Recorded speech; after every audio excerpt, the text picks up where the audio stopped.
O que é o som? Você já ouviu sua própria voz?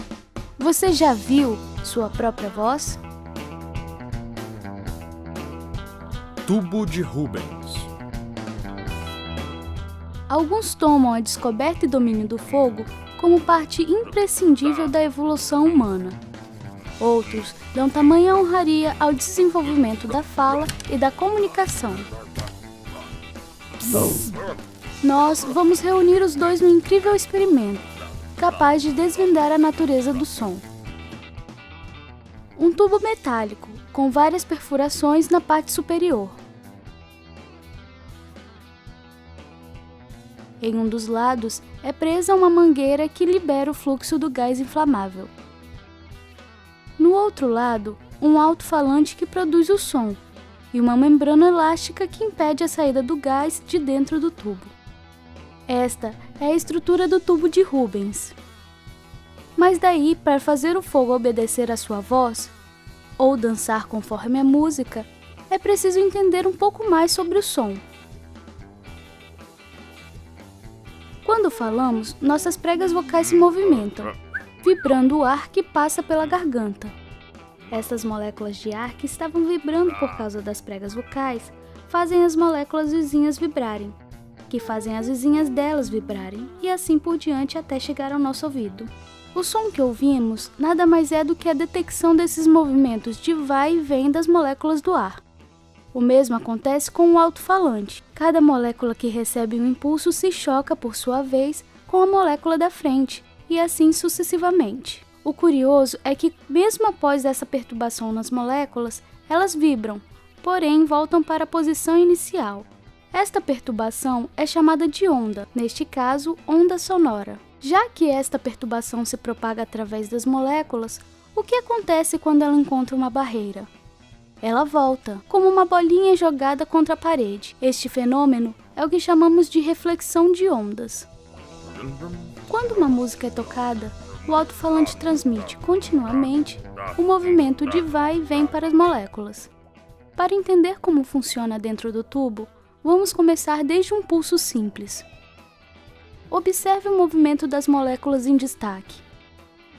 Ao considerarmos não somente o pulso que vai do alto-falante, mas também o que é refletido pela parede, teremos a seguinte configuração.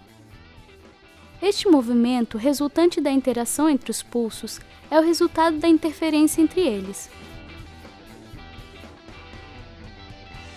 Voltando ao caso da música sendo tocada, pulsos transmitidos e refletidos interagem entre si, mostrando uma situação muito curiosa, na qual podemos notar pontos em que as moléculas vibram pouquíssimo, os nós, e outros que vibram em grande intensidade, os antinós. Mas o que essa história de interferência de ondas tem a ver com o tubo de Rubens?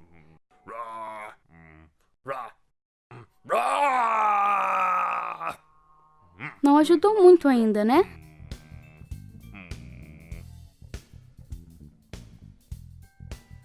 Todos esses fenômenos acontecem no interior do tubo, que está preenchido por um gás inflamável. O alto-falante reproduz as ondas sonoras, que passam através da membrana para dentro do tubo e se propagam através das moléculas do gás. O outro lado serve como uma parede, que refletirá a onda que foi transmitida. Você já deve ter percebido que estamos mostrando as moléculas como essas bolinhas, mas na verdade elas são muito menores. Para você ter uma ideia, se as moléculas fossem bolinhas de 1 milímetro de diâmetro, uma caneta teria a altura de mais de 50 Monte Everest juntos, cerca de 453 quilômetros de altura. Até agora, os movimentos de moléculas mostrados estavam em câmera lenta.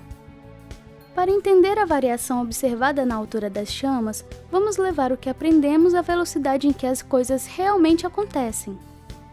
Nas áreas mais claras, significa que, na média, as moléculas estão mais concentradas. Nas áreas mais escuras, elas ficam mais afastadas.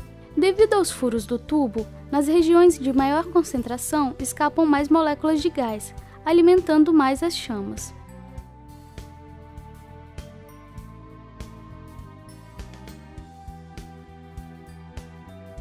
Ao enviar 450 pulsos por segundo, ou seja, a uma frequência de 450 Hz, notamos o seguinte padrão de nós e antinós. Se mudarmos um pouco a frequência do som para 480 Hz, a posição dos nós e antinós se altera, assim como o fogo que sai do tubo de Rubens. Estas ondas sonoras que você acabou de ver possuem frequências bem definidas, produzindo nós e antinós em pontos bem definidos. Mas quando falamos ou ouvimos uma música, produzimos um som recheado de várias frequências simultaneamente. Isso faz com que a posição dos nós e antinós fique mudando constantemente durante a produção do som. Isso explica por que o fogo acaba dançando conforme a música.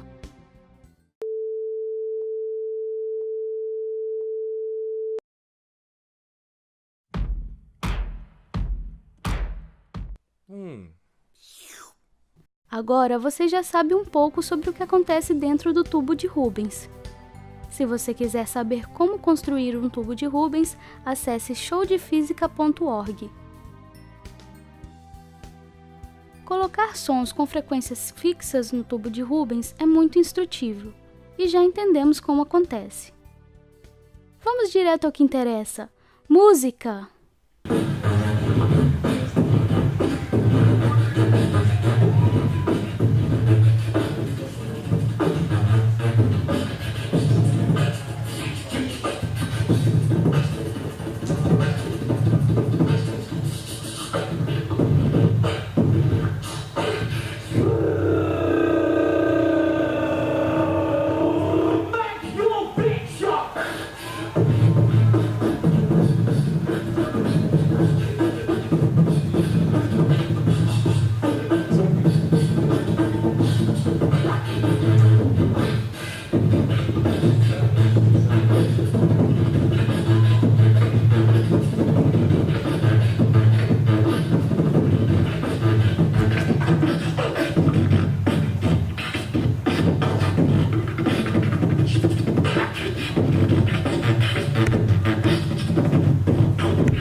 You've been doing the same beats for years.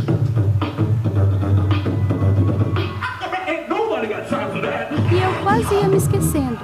Tá vendo como é possível ver o som da nossa própria voz?